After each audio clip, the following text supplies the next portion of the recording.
সুপ্রিয় দর্শক মণ্ডলী, আমি এই মুহূর্তে রয়েছি পটুয়াখালী সদর উপজেলাধীন ছোটবিগ ইউনিয়নের কুমারখালী আমিনী আলিম মাদ্রাসায়।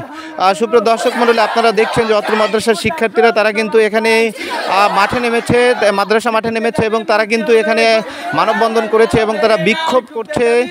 ঢাকায় আন্দোলনরত বেসরকারি এমপিভুক্ত শিক্ষকরা যারা তাদের বিভিন্ন দাবি আদায়ে তারা আন্দোলন করছে এবং তাদের উপর যে হামলা হয়েছে এবং সে হামলার প্রতিবাদ জানিয়ে এবং নিন্দা জানিয়ে তারা কিন্তু আজকে এখানে বিক্ষোভ করছে।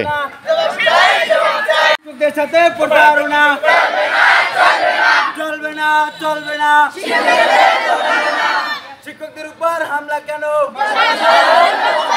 প্রশাসন জবাব চাই। শিক্ষকদের উপর হামলা কেন? শিক্ষকদের দাবি, শিক্ষকদের দাবি।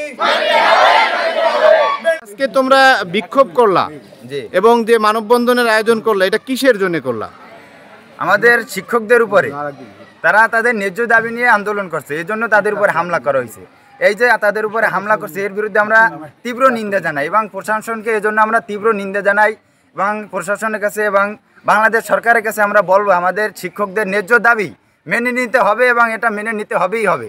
কারণ আমাদের শিক্ষকরা কোনো অনৈতিক দাবি নিয়ে তারা মাঠে নামেনি, তারা ন্যায্য দাবি নিয়ে মাঠে নামছে, সুতরাং তাদের এই দাবি মেনে নিতে হবে এবং তাদের উপর যে হামলা করছে এর সঠিক জবাব চাই, এর বিচার চাই, এর বিচার করতে হবে। আমাদের শিক্ষকরা আমাদের ছেড়ে তাজ, আমাদের ওস্তাদ, এদের উপর হামলা করছে, এটা আমরা কোনো মতেই মেনে নিতে পারবো না।